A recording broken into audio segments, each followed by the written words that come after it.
तुमने अभय को बाहर जाते हुए देखा? किसी ने देखा?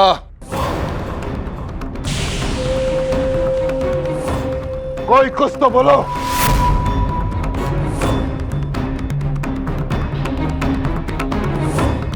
काहे ढोलकिया, तुम लोग तो यही काम कर रहे थे ना? क्या तुम लोग भी नहीं देखे?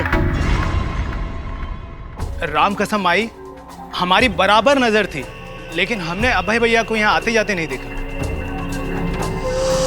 ये कैसे हो सकता है कि इतने सारे लोगों के बीच एक आदमी भी ऐसा नहीं है जौन अभय को जाते हुए देखा? ये तो कमाल हो गया। आज इस अभय ने हमें कहीं का नहीं छोड़ा। आज का ही दिन मिला था इसे भागने के लिए। अरे लड़की वालों को क्या मुंह दिखाएंगे, क्या कहेंगे हम कि हमारा बेटा शादी से भाग गया?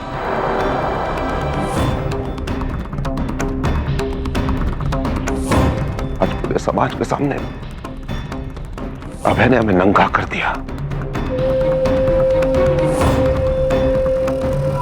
हमारी इज्जत उछाल दी इसने।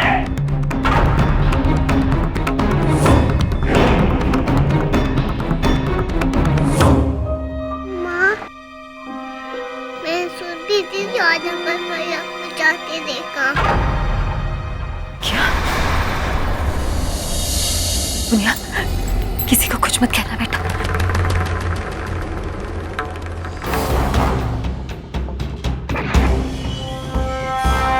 क्या बोलने से रोक रही है तू बच्ची को?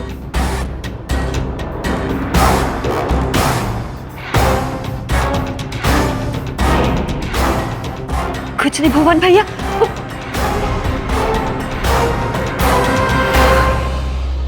भुवन भैया बच्ची है, कुछ नहीं।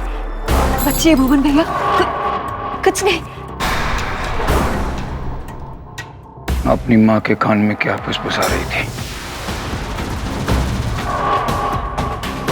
अभय को तूने जाते हुए देखा है? जल्दी से बता दे, वरना मार मार के भरता बना दूंगा तेरा। बताती है या उठेड़ना शुरू करूं?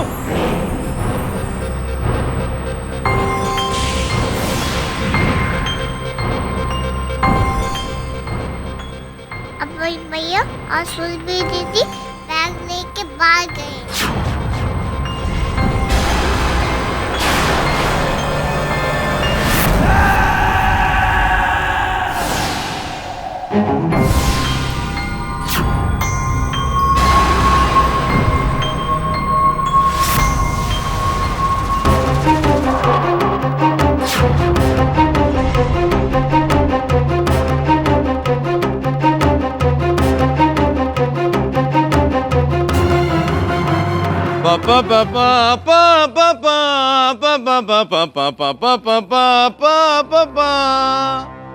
बज गई शादी की सनाई।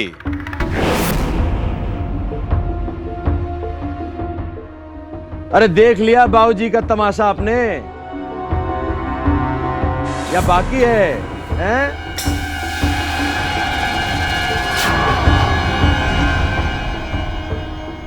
रत्ना बहुत नसीबों वाली हो तुम, बहुत नसीबों वाली हो। अरे तुम्हारा परिवार पूरे देश में प्रसिद्ध होने वाला है। कल के सारे अखबार में तुम्हारे घर की फोटो छपेगी।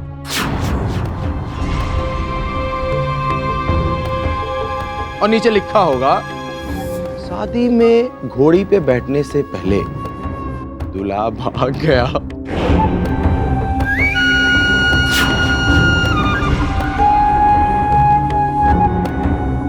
और हम तो ससुर जी को पहले से निवेदन कर रहे थे। अरे काहे को अभय को परेशान कर रहे हो, सच्ची की शादी करवा रहे हो? अरे किसी भाड़े के लौंडे को लाओ और घोड़ी पे बैठा दो। जी चाहिए ना, मिल जाएगा, काम भी निकल जाएगा। तमाशा करते हैं शादी का। अरे हम लोगों ने आके यहां समय बर्बाद की, ये सर्कस देखने हम आए थे।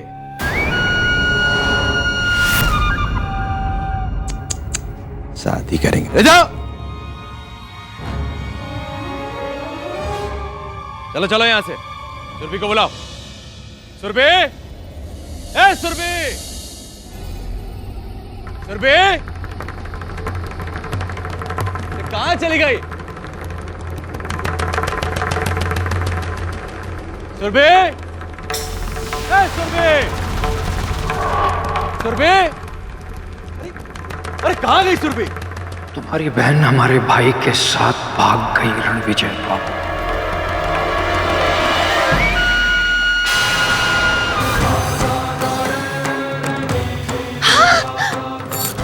सुरभि,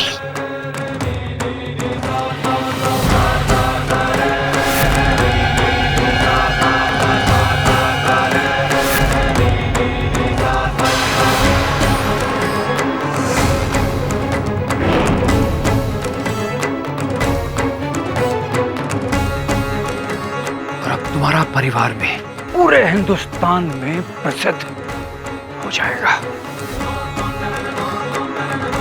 और केवल हमारे भाई की नहीं, तुम्हारी बहन की भी बड़ी बड़ी फोटो छपेगी अखबार में।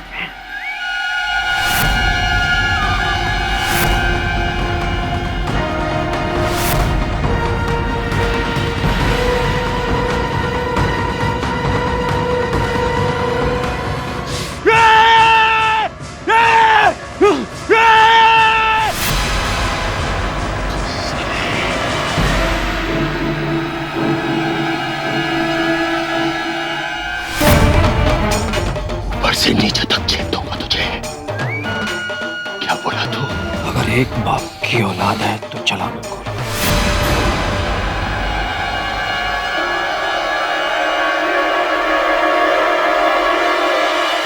नहीं, बाबू छोड़ो, बाबू छोड़ो,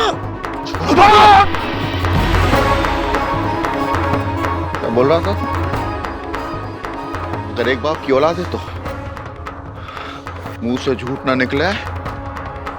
ये तो एक ही बाप की औलाद है। लेकिन अगर तुम दोनों यूं ही भिड़ते रहे ना तो ना औलाद बचेगी ना बाप। आ रही है इसलिए आपस में भिड़ना बंद करो और सोचो कि क्या करना है। ये सारा खेल सुरभि का है।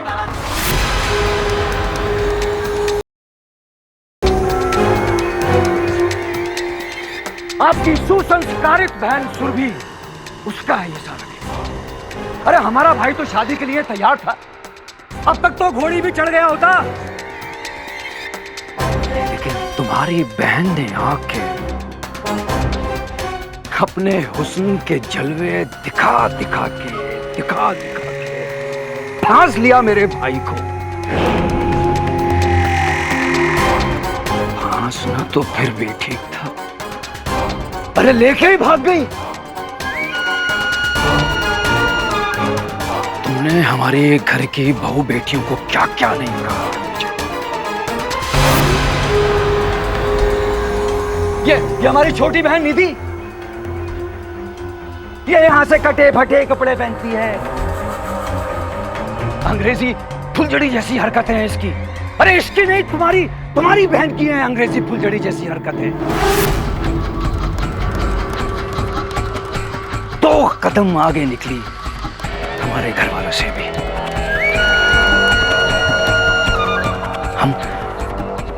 हम जानवरों जैसे पले हुए बच्चे हैं। तो तुम्हारे संस्कार कहां गए? किसने सिखाया था उसे? मेहमानों के घर में जाओ और मेजबान को पकड़ो या बगल में दबाओ और लेके क्या नाम दोगे अपनी बहन सुरभि को? कहां गए तुम्हारे संस्कार? तुम्हारी सिखाई हुई तमीज कहां गई? तुम्हारी छोटी तमीज। साले, दिमाग सटक गया ना मेरा तो यही जिंदा गाड़ दूंगा तुझे। तेरे पूरे घर को मुर्दा घट्टी बना दूंगा मैं। तो हमने भी घाघरा नहीं पहना है रणविजय। लाशों के घर हम भी लगा देंगे।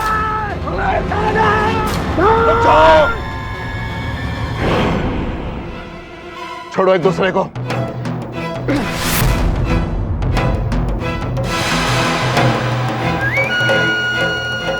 दामाद जी, जितनी इज्जत आपकी उछली है उससे कहीं ज्यादा हंसी हमारी उड़ी है समाज में। इसलिए एक दूसरे को दोष देने के बजाय उन दोनों को ढूंढो जिनकी वजह से हम ये दिन देखना पड़ा।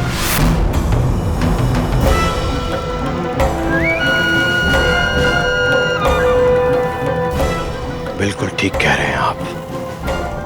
जो दाग उन्होंने मेरे दामन पर लगाया है और जो कालिक उन्होंने मेरे चेहरे पर पोती है,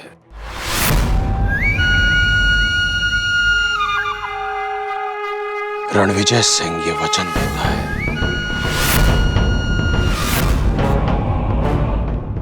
इन्हीं हाथों से मारूंगा मैं उन्हें, इन्हीं हाथों से।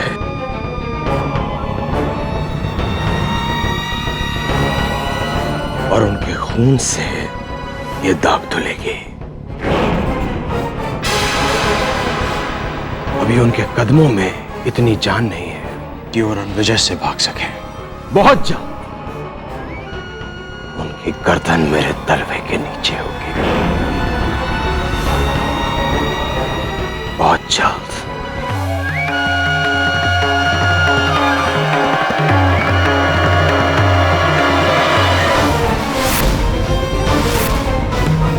अगर वो दोनों मुझे मिल गए